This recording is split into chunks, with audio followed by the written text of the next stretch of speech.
For 2 years, I believed my son was working overseas. That was what my daughter-in-law told me, and I had no reason to doubt her. She was attentive, caring, and visited often to look after me. Everyone praised her. I was proud that my son had married a woman like that. Until the day I received a letter. Inside was a video of my son, thin pale, standing in front of an unfamiliar wall. Not on a work trip. Just the eyes of someone who looked like he was being held captive. So why did my daughter-in-law keep insisting her husband was abroad? What was she hiding? From that moment on, I decided to find the truth. If you're listening, leave a dot, so I know you're still here, and tell me where you're listening from. Subscribe to the channel, so I have the motivation to keep telling this story, because some truths can only be saved when someone is willing to listen. My name is Walter Cross, 66 years old. I retired nearly 2 years ago and live alone in Red Willow, Montana, the small town I've been tied to my whole life. Every morning I wake up early, brew coffee, and stand on the porch, watching the wind pass through the wind turbines, turning steadily.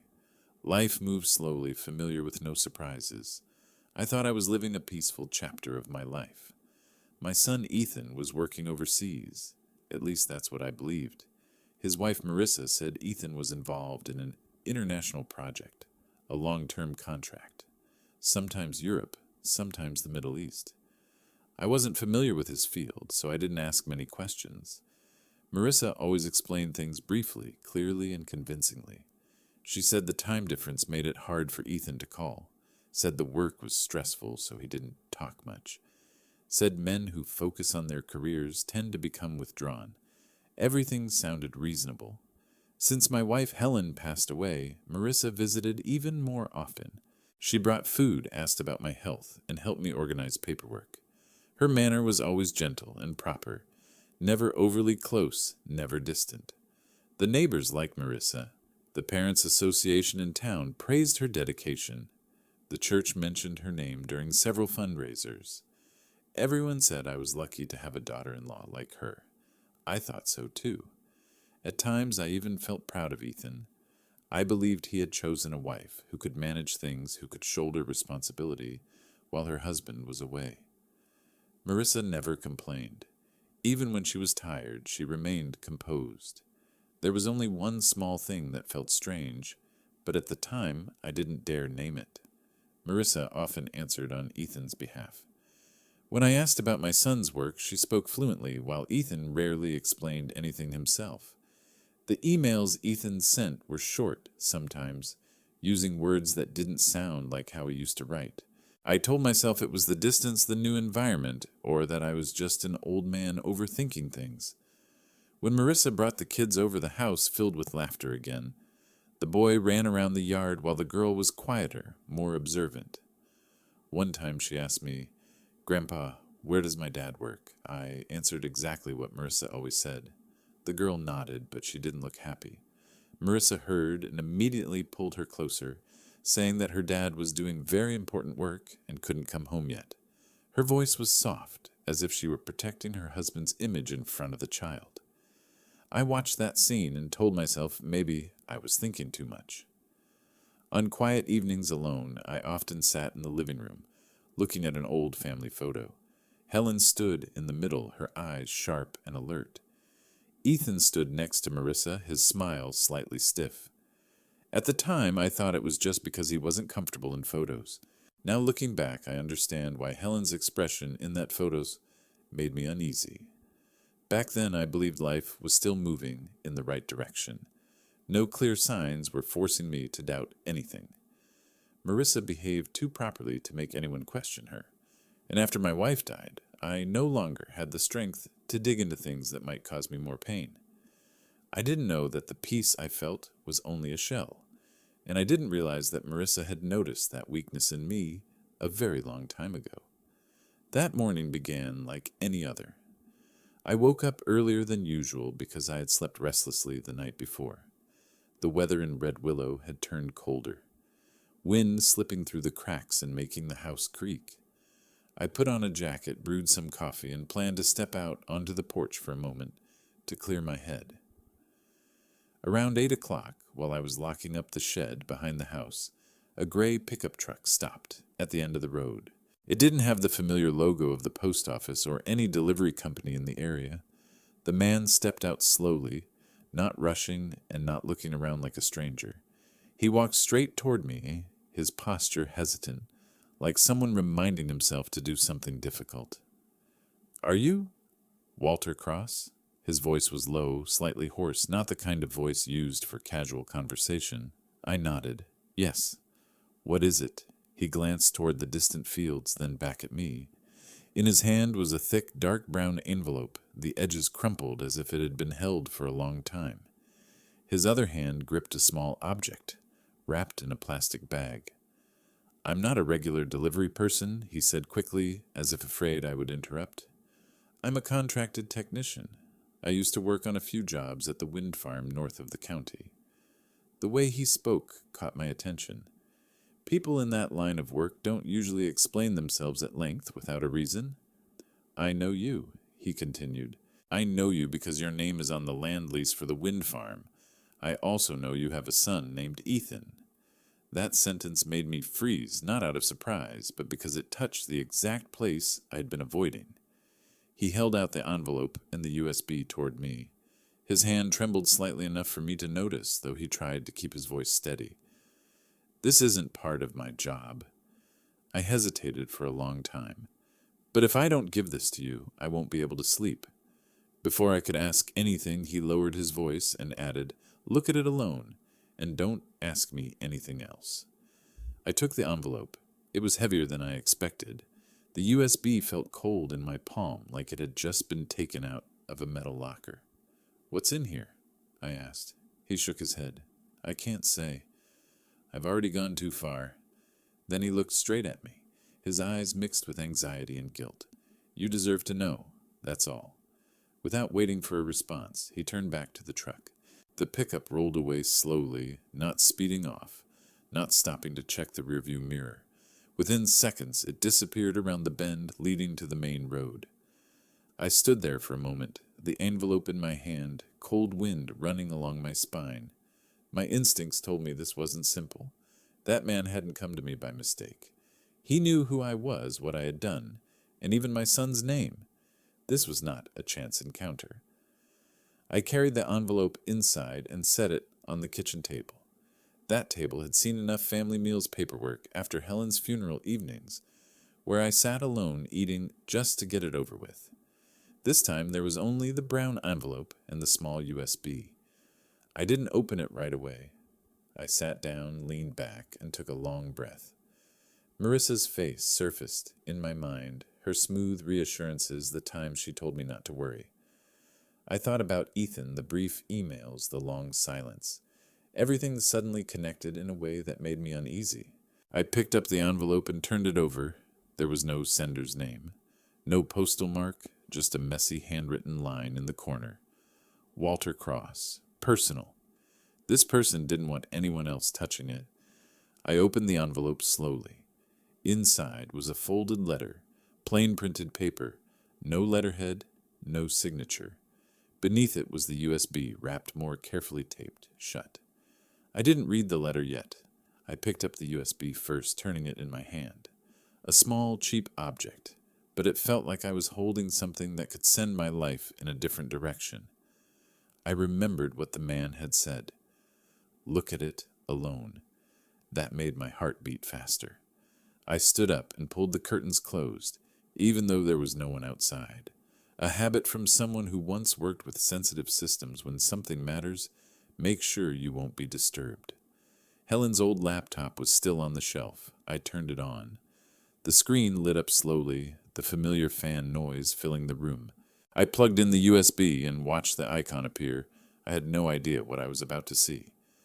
I sat at the kitchen table for a long time before opening the USB. Not because I was afraid, but because I needed to prepare myself mentally. That man had been right about one thing: this wasn't meant for anyone but me, and I was beginning to understand why. The laptop screen lit up. A single folder appeared, no fancy name, just labeled with a date. I clicked it. Inside were several image files and a series of short videos, arranged in chronological order. I opened the first photo, a still captured from a camera feed, slightly blurry, but clear enough for me to recognize my child. Ethan was standing in front of a gray concrete wall. The lighting was cold and flat, nothing like office lights or a living room. My son looked much thinner than the last time I'd seen him. His cheekbones were hollow, his shoulders slumped. He was holding a newspaper, the paper trembling slightly in his hands, as if he wasn't used to standing still for long. I looked at the date stamped on the camera image. That day, according to Marissa, Ethan was working in Europe. I opened another photo. The camera angle had changed lower and closer to Ethan. I zoomed in. Ethan's eyes were looking straight into the lens, but there was no focus in them. Not the distracted look of someone tired, but the look of someone being told to stand still to follow instructions. I swallowed hard. The hand resting on the mouse went cold. I opened the first video. The frame shook slightly, then stabilized. The angle was high, tilted down like a camera mounted on the ceiling. Ethan was sitting on a metal chair, his hands resting on his thighs. No handcuffs, no restraints, but his posture was stiff, as if he was used to being watched. A man outside the frame said something. I couldn't hear the words clearly, only saw Ethan nod. He stood up, took a few steps, then sat back down. Every movement was slow, controlled, like he was taking a test. I muted the sound, but the images said enough. My son was not working. He was being monitored. I opened another video. The setting was similar, only the camera angle changed. Sometimes Ethan walked down a long hallway, doors closed on both sides. Sometimes he sat alone in an empty room, with only a cup of water and a thin notebook on the table. Every time he stood up, the camera automatically rotated to follow him. I began to realize something that made my chest tighten. There was not a single moment when Ethan was out of the camera's sight. I stopped the video and opened the file information. An old habit from when I used to work with data. Date created the 14th of March, 2024. Recording time 21 hours and 46 minutes. File data tagged with location Montana, United States. I stared at those 3 lines. I checked again. Not just one video. All of them were from the same area. The recording times matched the months Marissa had said Ethan was overseas, busy, and hard to reach. Every memory I had trusted began to shift. The brief phone calls, the clipped emails, the explanations that sounded just reasonable enough to make me stop asking. I remembered every time I said, he must be busy, he must be tired, it's probably the time difference, how easily I had excused my son's absence. I opened another photo and looked closer. On Ethan's wrist was a faint red mark, like the imprint of something worn for a long time. His clothes were looser than his frame. The collar was slightly wrinkled, nothing like office attire.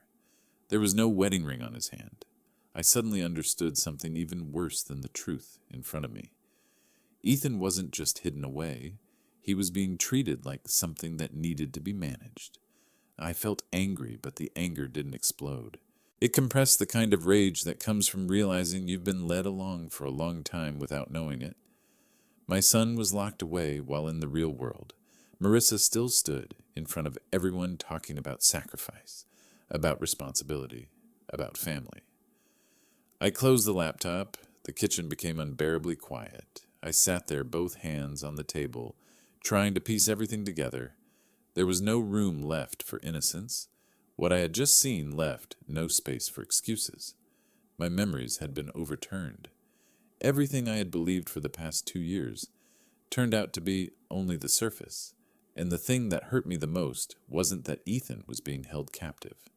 It was that my son had been turned into something for others, to observe, evaluate, and control, while I, his father, believed he was living well somewhere far away. I opened the letter inside the brown envelope. By this point, I was ready to read every single word.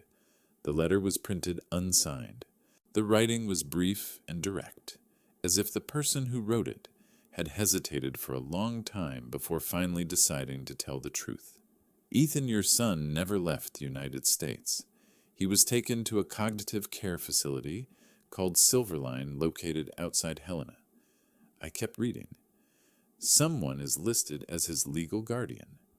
That means complete control over all contact communication and information related to Ethan. I had to read that part twice. Guardian? I understood very clearly what that word meant. When one person holds legal authority over another, the other person almost no longer has a voice. Ethan no longer has the right to decide for himself. The letter writer explained how he knew all this. While working as a contracted technician for Silverline, he was asked to inspect the configuration of an unusually dense camera system installed to monitor a single patient. The system had been installed long ago and sometimes lost connection. This was not a common area, not an entire floor, just one person, Ethan, your son. Cameras covered the hallway's room, corners, entrances, and exits. Access to the footage was locked available only to the guardian. After the handover, technicians were not allowed to retain inspection access. That detail caught his attention. A few weeks later, he returned for scheduled maintenance. This time when he arrived, he accidentally encountered Ethan. While he crouched down to check the connection box, Ethan stood nearby. He did not call out or signal. Only when the technician stood up preparing to leave did Ethan walk past and quickly slip a small folded piece of paper into the technician's sleeve. He said nothing. Only once he reached his car did he dare open it. Inside were a few hastily written lines, the handwriting shaky. "Please come save me. I am being held here. Silverline, the North Wing outside Helena. Only send this to my father. Walter Cross, Red Willow, Montana." There was a phone number, the letter writer explained further, but the ink was broken and incomplete, so I couldn't call it. At first, I thought this was just a patient with cognitive issues, but when I checked the camera system again before handover, I remembered the note. I took screenshots and recorded a few short video clips, just enough for you to recognize him. Then I revoked my access. "I can't do anything more," the letter said. "But you are his father. You need to help him." After finishing the letter, I thought about the camera system I had installed after Helen died. Marissa used to stop by often. She would come over to cook, clean up, ask a few questions, then leave. If I opened the cameras at random, I would only see exactly what I had grown used to seeing all that time. So I replayed the camera system differently. I traced back the time slots when Marissa usually came the afternoons, when I went out to buy things, and the moments when I was busy and not home. I did not look for any special day. I only reviewed the gaps. The first video appeared. Marissa walked in, hung up her coat, and carried grocery bags into the kitchen. She cooked, wiped the table, and rearranged a few things in the living room. Everything was completely normal, exactly what I had seen with my own eyes before. The second video. A different day, nearly the same time. Marissa cleaned, stood talking on the phone for a while, then left. Nothing unusual. If it had stopped there, I could have told myself I was overthinking. The third video. I remembered that day very clearly. I was not home. Marissa walked in, but she did not go toward the kitchen. She went straight into Helen's study. I held my breath. That room was one I had barely touched since my wife died. I only did light cleaning, keeping everything in its original place. The desk, the filing cabinets, the stacks of papers Helen had carefully sorted. I left everything as it was, thinking that was my way of respecting her memory. Marissa pulled open a drawer. She did not rummage. She did not search randomly. She opened each folder and photographed every page with her phone. Land contracts, wind turbine lease agreements, copies of bank documents. Things that had nothing to do with memories, only with value. 4 minutes. Exactly 4 minutes.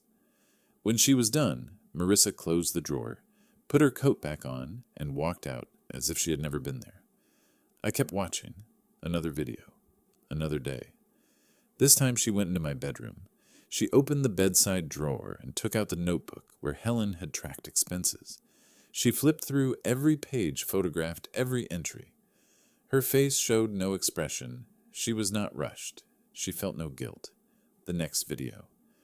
Marissa went down to the basement. She opened the cardboard boxes I had not dared to touch since Helen died. The boxes I kept telling myself I would deal with, later when I was strong enough. Marissa had no such hesitation. She checked every box, every envelope, every folder. I sat there frozen. Over the past 3 years, it had not happened just once. She came back again and again. Not to help me, not out of concern. She was looking for something. I turned off the video. My hand resting on the table trembled slightly. At that moment, I had no doubts left. Marissa was not accidentally controlling all the information. She was not randomly sneaking into my house. She was not asking about documents out of curiosity. This was not a series of incidents. This was a plan. She was going through my house to collect documents related to assets, land lease agreements, steady streams of income, things that required signatures. I recalled every time Marissa talked about responsibility, about stability, about doing what's best for the family. Hearing it again now, those words sounded more like rehearsed justifications than genuine concern. I understood why she always appeared at the exact moments when I was most vulnerable. Why was she so attentive after Helen died? Why did she need my absolute trust? I was the final door. The cameras I installed to reassure myself had instead exposed everything. The void Helen left behind was filled by Marissa, with just enough care to keep me from suspecting anything. I sat there for a long time, not opening any more videos. The truth was already clear enough. My son did not leave to work abroad, as everyone believed. He was not busy with international projects, as Marissa had said. Ethan was deliberately removed from his old life. There were legal documents supporting that decision. There was an entire chain of actions arranged in advance. And all the while, I, his father, still believed my son was somewhere far away, absorbed in his work. At that moment, I was truly stunned. I understood that from this point on, I could no longer pretend I knew nothing, because if I stayed silent, I would become part of Marissa's plan. And I knew her next step would not stop at rummaging through documents. That night, I absent-mindedly opened social media. I wasn't looking for Marissa, but her name appeared anyway. Marissa had posted a photo of herself. Ethan was nowhere in the frame. There was not a single sign of where my son was. The caption underneath read, "Taking care of my husband." In that moment, I understood. She didn't need Ethan to appear. She only needed the world to believe that she was taking care of him, that she was a devoted wife, and that was enough. She used my son's absence as the backdrop for her moral image. Below, friends left comments. Some praised her strength. Others admired her sacrifice. Someone even wrote, "Not everyone has the patience to care for a loved one like that." I read every line and felt as if someone were squeezing my chest tight. My son being kept in a locked place, cut off from contact, labeled easily agitated, had become the reason people applauded Marissa. She didn't need to lie much. She only needed to choose the right angle. In the public eye, Ethan was a lucky man to have such a caring wife, and the truth behind that door no one could see. And if Ethan spoke up, his words would be dismissed as signs of instability. I suddenly realized something that sent a chill down my spine. The greatest humiliation is not being locked up, but being stripped of the right to be believed. Marissa did it very skillfully. She didn't publicly smear Ethan. She simply constructed an image in which Ethan was always someone who needed to be managed. Every compliment directed at her indirectly lowered my son another step. I remembered the times she came to the house speaking about Ethan in a tone of just enough concern. No self-pity, no complaints, no, just occasionally dropping a line. Lately he has trouble focusing. I'm afraid he's under too much stress. At the time, those words sounded caring. Looking back now, I see they were the first bricks used to build an invisible cage. Ethan was controlled both internally and externally. Every reaction of his was interpreted in a way that worked against him. Every attempt to resist was labeled dangerous, and Marissa stood in the role of protector, holding both the key and the right to tell the story. I turned off the screen and sat silently in the dark living room. In my mind appeared the image of my son, fully conscious, yet forced into silence, turned into a prop for someone else to build a reputation. And I realized something else, something that made my heart ache. If I continued to stay silent, I would become part of that control. What Marissa was doing to Ethan was not the end. It was only the beginning. When someone grows accustomed to holding the power of life and death in silence, they do not stop there. I sat for a long time until the house was completely swallowed by night.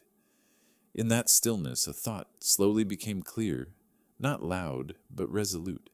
If my son was being turned into a prop for someone else's image, then it was time for me to seize back his right to be human, even if the price meant going against everything I once believed was right. After that night, I did nothing hastily. I gave no sign that I knew the truth. I chose silence, but it was a calculated silence. The next morning, I still woke up early, made coffee, and stood on the porch, watching the wind turbines spin steadily across the distant fields. Everything looked normal, and I let that normalcy mask the thoughts drilling deep inside my head. Marissa began stopping by the house more often. Each time she had a reasonable excuse. Sometimes she said she needed to update paperwork for Ethan. Other times she mentioned a few procedures for convenience later on. Her tone remained gentle and proper, convincing enough that outsiders would see it as simple attentiveness. One afternoon, Marissa placed a neatly clipped stack of documents in front of me and asked me to sign a few spots. She said it was just temporary authorization related to the wind farm so she could handle things more easily. I picked them up and slowly flipped through each page like an old man unfamiliar with paperwork. But I understood perfectly well it wasn't just signing authority. It was control over cash flow, the power to interfere with assets, and cleverly inserted clauses tied to the family trust. I set the papers down and said I was old, that reading these things gave me a headache, and that I wanted to check with someone I knew just to be safe. Marissa hesitated for a brief beat, then smiled, and said being careful was a good thing. She didn't push, simply took the papers back and slipped them neatly into her bag, as if she were used to waiting. That attitude told me she believed I would sign sooner or later. Until now, in her eyes, I had always been easy to trust. In the days that followed, Marissa behaved as usual, cooking, checking on me, reminding me to take care of my health. Occasionally, she mentioned Ethan in a calm voice, saying communication was restricted and that everything concerning him was being handled by her. She told me not to ask too much, not to worry, she had it under control. I listened, nodded, showed no reaction, but memorized every word. At times, Marissa probed about the land and the wind power contracts, asking who I planned to leave them to so the kids wouldn't fight later. I just smiled lightly and said that was still far off. She smiled too, but her eyes were anything but at ease. Our conversations gradually became like a chess match. On the surface, they were filled with family-oriented words, but every sentence had a purpose. Marissa tried to advance one step. I retreated just enough. She was patient, and I was even more so. In the evenings, sitting alone in the quiet house, I thought of Helen, and something she once said, "If you want to know what someone plans to do, watch how long they're willing to wait." Marissa was very good at waiting, and I knew she would go even further. Today's documents were just a test. The concerned questions were only a cover. I let Marissa believe I was still the widowed old man, afraid of complications, intimidated by paperwork, so she could remain confident that everything would eventually fall into her hands. Meanwhile, I was quietly preparing for the moment it would all explode. I decided to do something I had been deliberately avoiding for a long time. I went to the bank, not for money, but for memory. After Helen passed away, there were things I put away and pretended did not exist. The small key was one of them. Helen had not given it to me by accident. One very ordinary afternoon, she placed the key in my hand and explained clearly that it opened a safety deposit box in her name. Inside were the family trust, several important documents, and things she did not want me to know too early. Helen made me promise 2 things not to open it while she was alive and not to open it out of curiosity. She said that if everything went normally, if Ethan continued living his life as expected, those papers could remain untouched forever. Helen only allowed me to open the box under two circumstances when she was gone, and when something happened directly involving the children, especially if the explanations surrounding Ethan began to grow unclear. Only when both conditions were met did she believe I would be calm enough to face the truth. After Helen died, I often saw the key in the desk drawer carefully taped the back, labeled with the name of the old bank branch in town. I picked it up more than once, then put it back down, not because I forgot her instructions, but because I still believed things had not reached that point. I believed Ethan was simply working far away. I believed Marissa was only handling a few matters for him while he was gone. I did not want to be the one to shatter the last sense of peace Helen had left behind. Opening that box meant admitting that she had prepared for a scenario darker than I dared to imagine, and at the time I was not ready. It was only when Marissa began asking about assets, land contracts, signing authority, and when the truth about Ethan not working overseas came out that I understood both of Helen's conditions had appeared at the same time. She was gone, and my son was clearly trapped in a crisis that every explanation tried to avoid. From that moment on, the key was no longer something I could keep hidden. That morning I drove alone to the bank. The familiar road felt longer than usual. The clerk checked my documents and led me into a private room. When the safe deposit box was placed on the table, my hand hesitated for a brief moment. Not because I feared what was inside, but because I knew I was about to understand something I had long forced myself to ignore. Inside was neatly arranged a folder of legal documents, a sealed envelope, and a small hard-covered notebook. I opened the envelope first. Helen's familiar handwriting appeared clear and decisive. Walter, if you are reading this, it means I have gone one step ahead of you. Inside was a copy of the family trust created more than a year before she died. The beneficiaries were Ethan and his children. I was named the temporary trustee. One line was underlined in blue ink. Marissa has no right to intervene directly or indirectly. I turned to the next page. Helen had left a handwritten note, the letters slightly unsteady, but the meaning unmistakably clear. If Marissa starts asking about assets, land contracts, or signing authority, it means Ethan is in danger. I opened the small notebook. Inside were scattered entries, dates irregular, but the content consistent. Helen had been observing Marissa from very early on, not emotionally, but with the intuition of a seasoned woman. She is overly interested in paperwork. She asks about things that are not her place. The way she looks at Ethan is not the look of someone who truly loves. One page was marked. The final line sent a chill down my spine. If one day Ethan disappears from family life, do not believe any explanation that comes from Marissa. Only then did I understand why Helen had never spoken harshly about Marissa in front of me. It was not because she saw nothing wrong, but because she understood her son too well. Before her illness worsened, she had spoken privately with Ethan many times, not confronting him, only gently hinting. But at that time, Ethan trusted his wife completely. He loved Marissa and believed she was only looking out for the family. Helen knew that if she spoke plainly, her son would think she was suspicious, perhaps even side with his wife. Speaking out then would not protect Ethan. It would only make Marissa more cautious sooner. So Helen chose silence, not out of weakness, but to wait for the right moment. She allowed the truth to reveal itself when there was no way left to hide it. I sat for a long time in the small room at the bank. Helen had seen the danger far earlier than I had, and she did not choose confrontation. She chose to leave a path and hand me the decision of whether to walk it or not.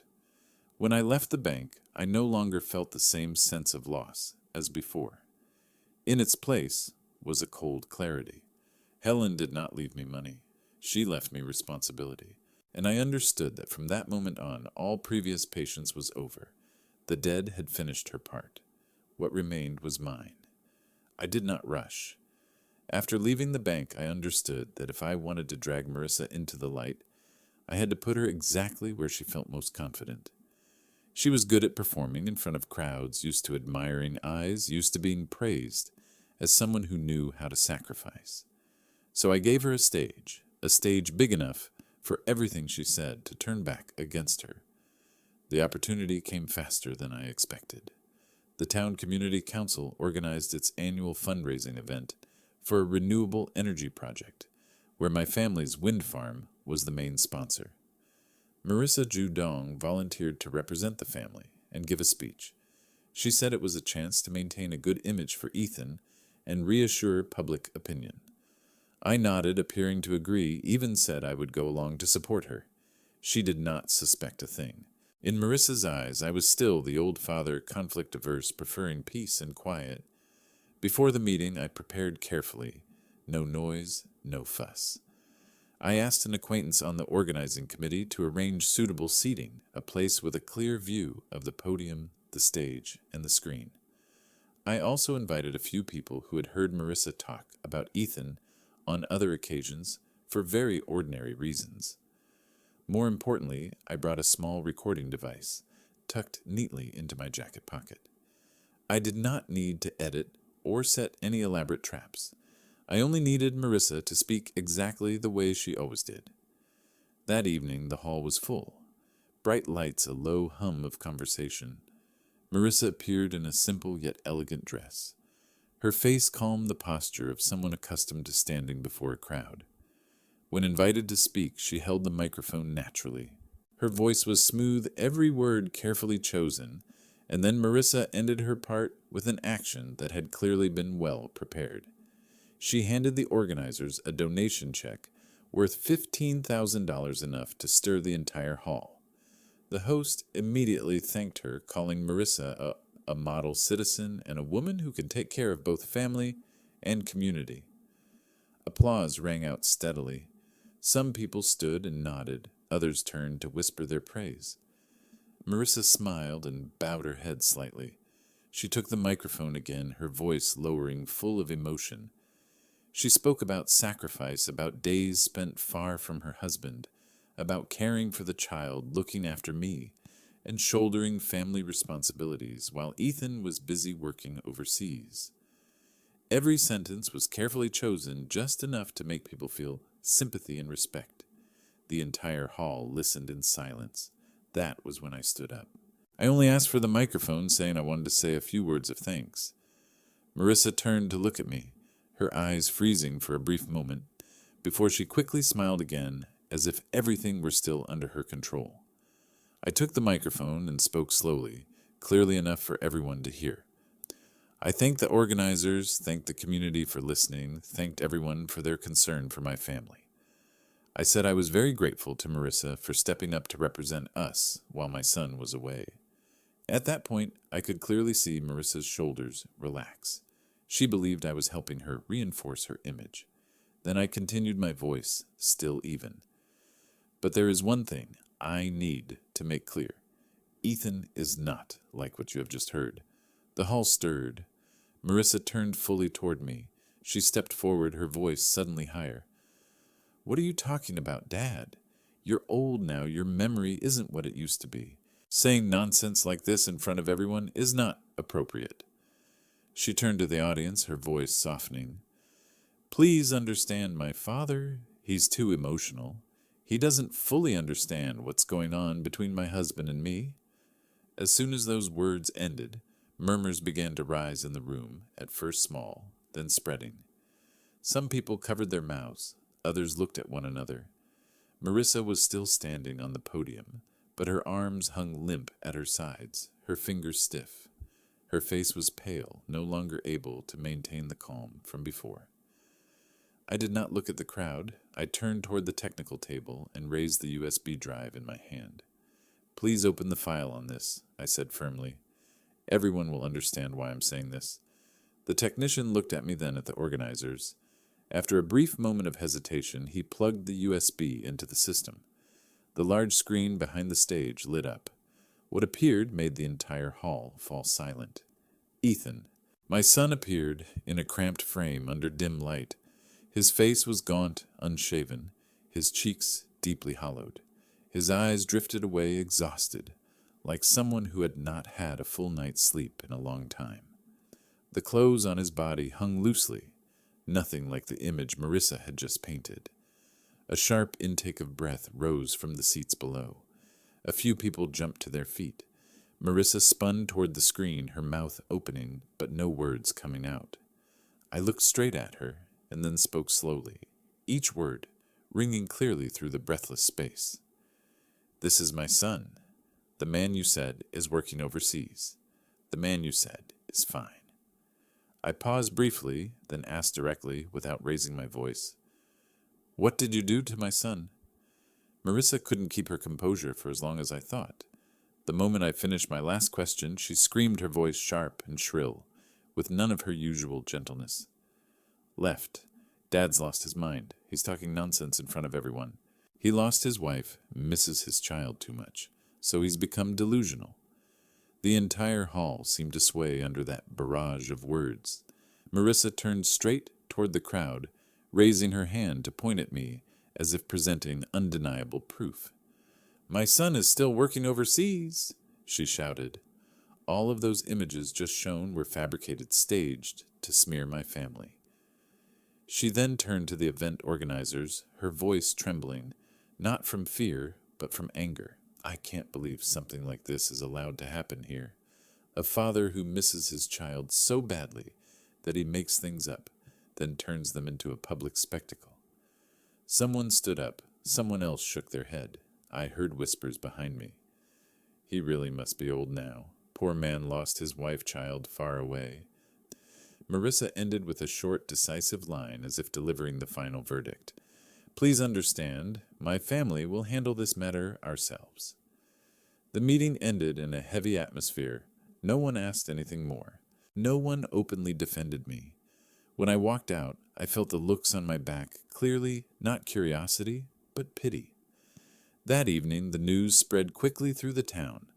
The next morning, when I opened my phone, a post had appeared in the local community group.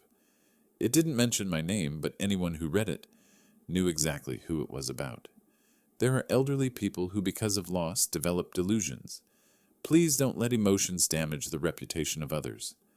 Below were dozens of comments. Some defended me. Some mocked. Some said outright that I should rest more and stop speaking in public. I put the phone down. For the first time in my life, I understood what it felt like to be stripped of the right to speak, without anyone ever tying my hands. The next morning, just as I sat down at the breakfast table, the doorbell rang. A thick envelope stamped with the court seal was placed in my hand. Petition for elder guardianship, filed by Marissa. The guardianship petition from Marissa did not surprise me. When it arrived, I already knew it was the next move she would make. That morning, I took the envelope to the lawyer's office. He read very slowly, without interrupting, only marking a few passages before setting the file down. "She doesn't want to argue with you," he said. "She wants to strip you of your right to speak."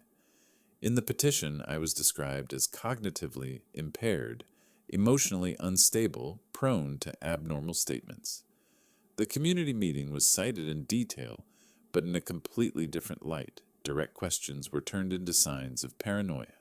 Calm composure was labeled dangerous obstinacy. "How should I fight this?" I asked. The lawyer shook his head.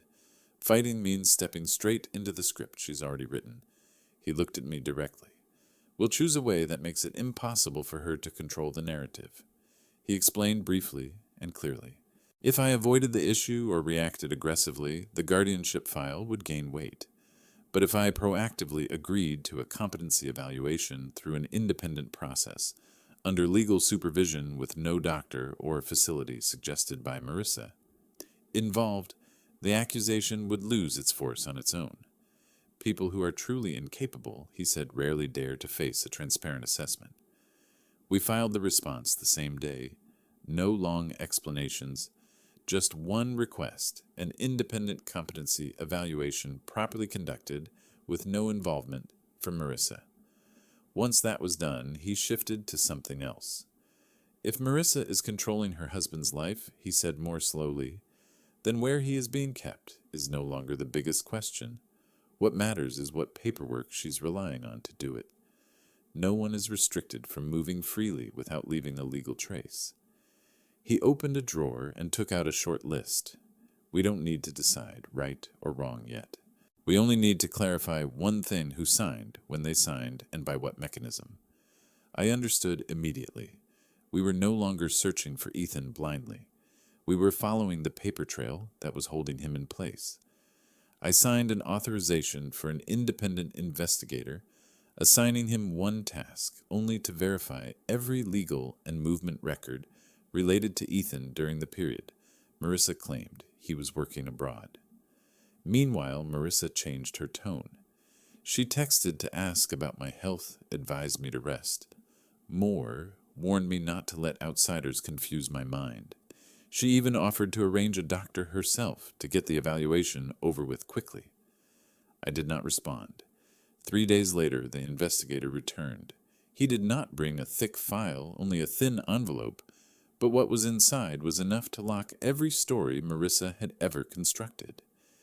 Ethan had not left the country at any point during the time Marissa said he was working overseas.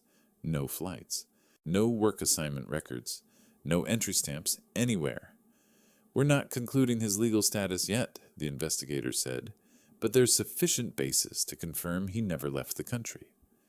That night, I sat alone for a long time, not to speculate further, but to accept something that was already painfully clear, from the smooth speeches she gave in front of crowds to the guardianship petition aimed at me.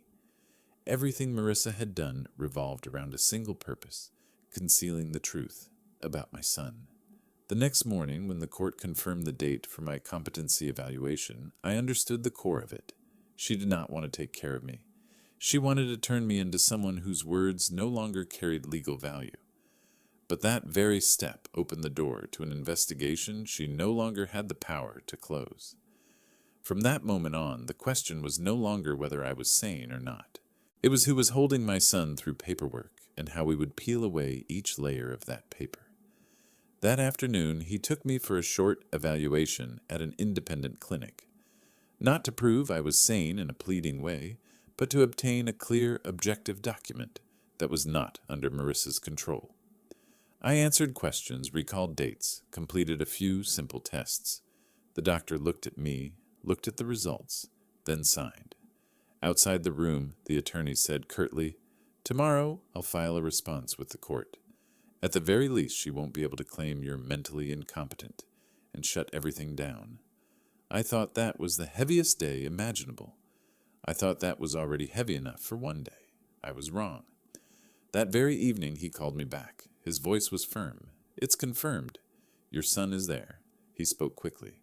The money Marissa had been paying repeated month after month to the same endpoint, matched services described for a private residential care facility. There was no need for further speculation.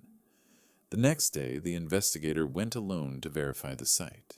He posed as someone looking for a place to admit a relative for long-term treatment. He asked for brochures pricing house rules. When he returned, he said exactly what I feared. They mentioned the guardian, an unusual amount. Anyone who wants to see a patient has to be approved. Cameras everywhere. Security constantly patrolling. Even basic questions make them dodge. He laid several quick photos on the table. The nameplate of the supervising doctor, the visiting schedule, a posted rule stating clearly that all contact had to go through the guardian. The attorney studied them, his face hardening.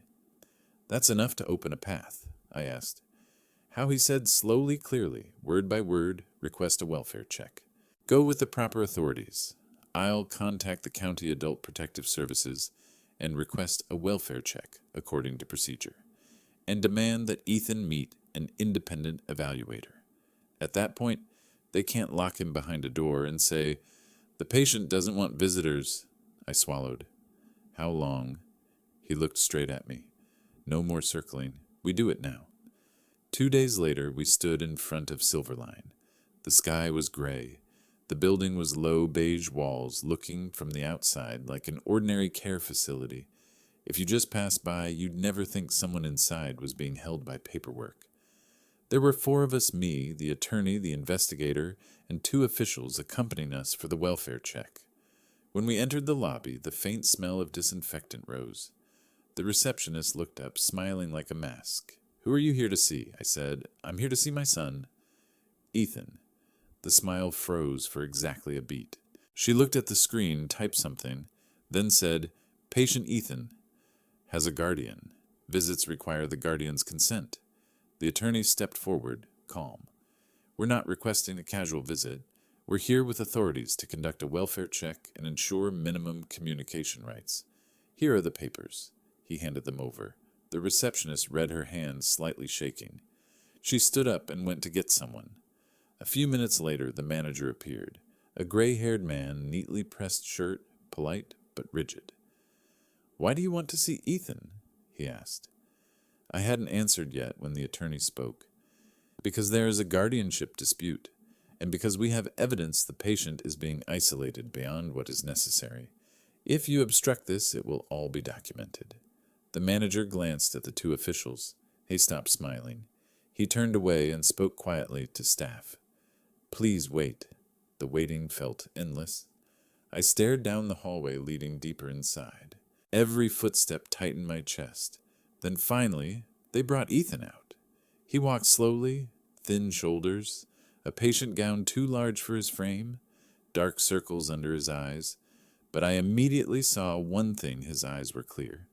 Not the kind of clarity of someone trying to look okay.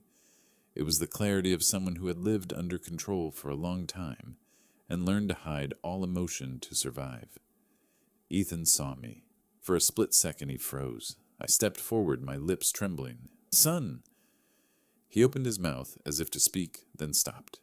His eyes flicked quickly toward the manager, then toward a staff member near the door. I understood instantly. In this place they had taught him that one wrong sentence came with a price. The attorney lowered his voice. "Ethan, we are taking you to meet an independent evaluator. No one has the right to forbid you from speaking to your father." Ethan looked at him, then at me. Finally, he nodded very slightly. A tiny nod, but it felt as if the foundation of my entire inner house had just been restored. We took Ethan into a private room with an official present. When the door closed, and it was just me, Ethan, the attorney, and the investigator, Ethan finally dared to breathe deeply. He looked at me for a long moment, then spoke, his voice hoarse, like someone unused to talking. "Dad, I thought you would never find me." I put my hand on his shoulder. Bone-sharp cold. "I'm here now." Ethan took a deep breath and began to tell his story. No embellishment, no drama, just telling it like someone who wanted the truth out before someone could snatch the chance away. "Do you know why I ended up here?" he asked. I shook my head. "Marissa told you I went to work overseas." Ethan gave a faint smile, a joyless smile. "I never went anywhere." He looked down at his hands. "That day we argued about money. She told me to sign a stack of papers. Said it was to optimize assets, keep the family safe. I read them and saw that all authority was in her hands. I didn't sign." He looked up, eyes red, but voice steady. After that, her tone changed fast. She called me selfish. Then she said if I didn't sign, you would be dealt with later too. I froze. She said that. Ethan nodded. I thought she was bluffing. Until that night. He swallowed as if swallowing a bad memory. We argued on the staircase. She stepped closer. A push that looked like an accidental bump. Then I fell. After that, nothing belonged to me anymore. The attorney frowned but didn't interrupt. Ethan continued. I woke up in the hospital. The doctor asked if I'd ever had delusions. I said no. Marissa stood beside me crying, saying I'd been shouting lately, suspicious of people, sometimes threatening to harm myself. He looked straight at me. Dad, before I even understood what was happening? She already had temporary papers. They called it emergency guardianship. My hands went cold listening. Ethan went on, his voice growing clearer.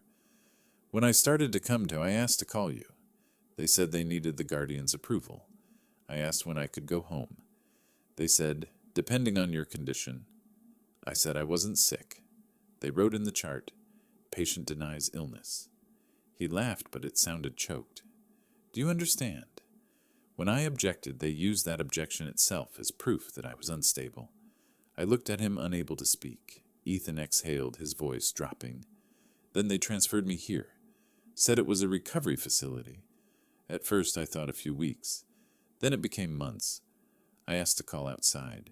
They said it required Marissa's signature. I wrote letters. The letters went nowhere. He looked up, eyes dull with exhaustion. I tried talking to staff. Some looked at me with sympathy, but they were afraid. One nurse once whispered, I have kids. I can't risk it. I gripped his hand. Then why didn't you run? I asked, my voice pleading. Ethan shook his head immediately. The exits need key cards. My phone was taken. All calls went through them and through Marissa. They constantly said, the patient is high risk. Every time I got upset, they increased the meds. He pulled his sleeve up slightly. There was a faded bruise on his wrist like he had been restrained before. If I resisted, they wrote, agitated. If I stayed quiet, they wrote, depressed. If I argued, they wrote, delusional. There was no way to win against that chart. Listening made me want to jump up and smash everything. But Ethan kept his tone even, like someone long accustomed to living under definitions imposed by others.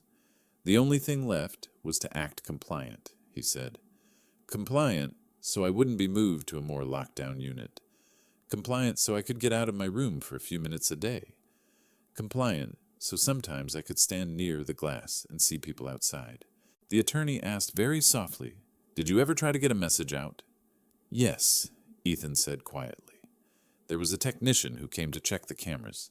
He wasn't part of the care staff. Only entered this wing during scheduled maintenance. He swallowed. Once I stood near the glass. He looked at me longer than usual, said nothing, but I knew he saw me. Ethan lowered his head, his voice slowing. The next time he came back, when he bent down to check the junction box, I slipped a piece of paper into his sleeve. Very fast, no eye contact. He took a deep breath. I don't know if he managed to get it out. I don't know if he dared to read it. I bowed my head, breathing deeply. Your father did receive his envelope, and he even sent your father several other important things, the attorney said slowly, with certainty. The envelope you received didn't come directly from Ethan, but it shows one thing. He looked at me, then at Ethan. Someone outside the system saw something wrong, and someone was clear-headed enough not to ignore it. Ethan tightened his grip on my hand, his voice dropping further. Dad, Marissa isn't stopping with me. I looked up at him. That gaze was no longer fear. It was the look of someone who had seen too much behind locked doors. I heard her talking to someone in the hallway. She said, If you keep interfering, she'll put you back where an old man belongs. She said, Adding one more guardianship is all the same. The room went silent. I turned to the attorney. He looked back at me, his face without a trace of hesitation. We have to move fast, he said. If we delay, she'll manipulate the records and make Ethan disappear from here again. Ethan squeezed my hand, his voice hoarse but firm. Dad, don't sign anything she gives you. Don't be alone. And don't let them turn you into someone without a voice like me. I nodded. This time I no longer felt like an old man being shamed in a public hall. I was a father who had just found his son again, and I knew that from this moment on, Marissa had lost the one thing she feared most, a living witness, and a father with nothing left to lose. That morning, while all procedures were still being held in a pending confirmation status, a signal from the fax machine sounded at the administrative desk. The fax arrived mid-morning. An administrative staff member picked it up, read each line slowly, then looked up and asked, According to protocol, we need to notify the legal guardian. The lawyer nodded. Follow the procedure. But you should read the last line carefully. The person reread it. Their expression changed very quickly. The document requested an immediate suspension of all travel restrictions, citing signs of unlawful detention, along with a demand to preserve the current situation for investigation purposes. 15 minutes later, Marissa appeared. She walked in with her familiar stride, fast, efficient eyes fixed on the desk. Without needing to read anything, she spoke up. "Who gave you permission to prepare to take Ethan out?" Before the facility manager could answer, Marissa turned to Ethan. "You're not going anywhere. Go back to your room." She spoke as if ordering a child. The lawyer stood up, his voice calm.